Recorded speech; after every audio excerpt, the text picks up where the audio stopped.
They played really well in Copenhagen. They maybe deserved more than a draw. I think they were probably the stronger team out of the two. I think they're a very strong team, a very physical team who run a lot. And in the forward areas, they have a lot of technical players that can really hurt you, especially in the wide areas in 1v1 situations. I never like to mention individuals because I don't know what the opposition coach is going to play. But I think we've seen last year, and we've also seen enough this year to know that we're in for a real tough challenge. The match will be played before 10,000 children.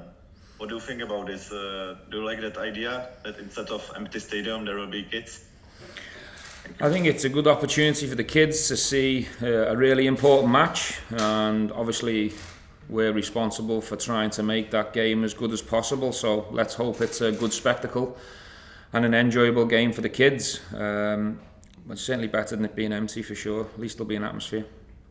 Last season there appeared to be no negative impact on domestic performances despite the large number of European games that you played. Do you think that playing at this level has the effect of lifting the performances and the standards of the players domestically? Possibly. I think if you get a positive result and the performance matches the result, I think you can only take belief and confidence in that situation. I think we're in a situation at the moment, Mark, where we're just focusing on each game as it comes, because we've got a couple of injuries and 100% this COVID has not gone away, so you're still obviously waiting on tests to be negative to see who you've got available. It is very different for us for me as a manager and us as coaches. It is different. You wait until the last minute to see who's passed to play, for example, and things can change pretty quickly. So we've noticed this season there can be a lot more curveballs through in.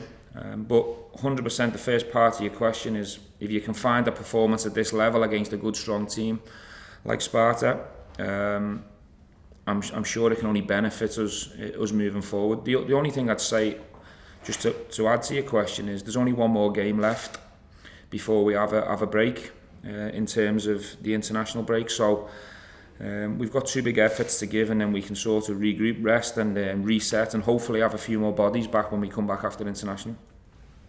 Quick question about the midfield area. At the weekend, as well as the starting three, you had Davis, Bacuna and Arfield available. Is it a case of certain combos for certain games, or is the challenge thrown down to the players to go and nail the starting place for themselves?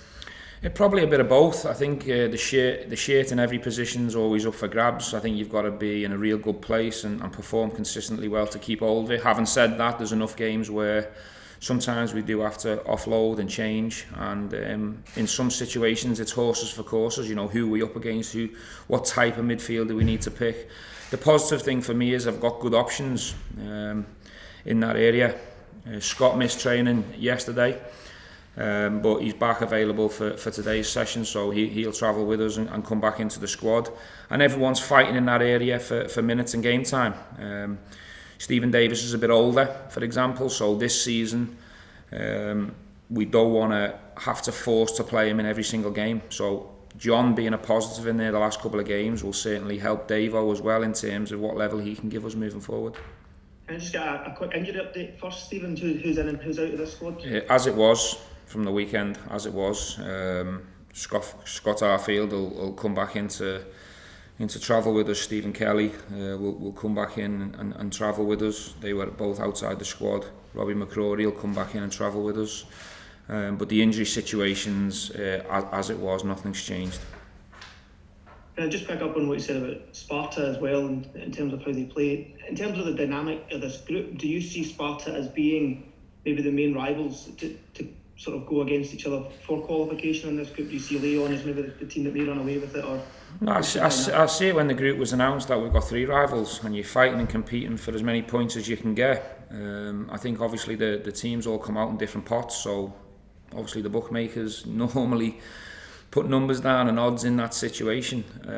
So we're well aware that Leon are a top team, and as proven at Ibrox, they were really good, although I thought we performed really well on the day. Just the big moments went against us on the day, but we're going to fight for all the points that are available in all the remaining games.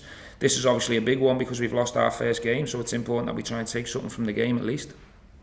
Stephen, you said previously this season that you could be sharper in the final third and a bit tighter at the back. Is there a feeling that if you do have that one game, where everything clicks into place, that could really, kick the side into life this season? Why are we not in? We're not into life. Being top of the league, not into life. Is that not for your liking? No, to be fair, the performances have maybe not been, as you've said, not up to the standards of last season, but the results. Well, last season's gone. You're comparing my team to last season. That's on you, not on me. I'm okay how things are going, and I see loads of life. I see loads of life on a daily basis. I see loads of good players competing for positions. We're top of the league and we're looking forward to a top of the table clash at the weekend. If we win that, we're in a real good place going into the second international break. And I'm really excited and looking forward to the game tomorrow. We've got good players available, and there's been part of our performance full of life. But I said, and I was openly honest, that I still feel there's more to come. And when it does, we'll be a real good team to watch. You mentioned earlier about the COVID. I mean, is there still tests to be done before this game? And how much of a strain is the ongoing COVID situation in terms of just keep picking a team on a week-by-week basis?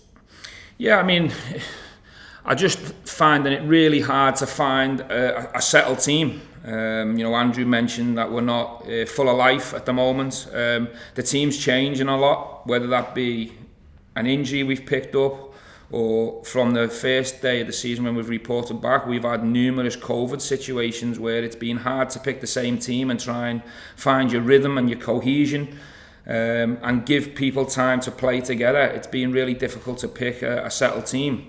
And I don't think it's going to be the case where we can find that settled team moving forward, because the amount of games is one issue where you're always naturally going to pick up a knock or two. And the COVID situation hasn't gone. Just because outside life's improving and changed back to close to normality, inside we're still testing a couple of times a week. So at any given moment, you can be through a curveball. Everybody's okay for this game? I'm still waiting for certain results for this game. We were tested yesterday.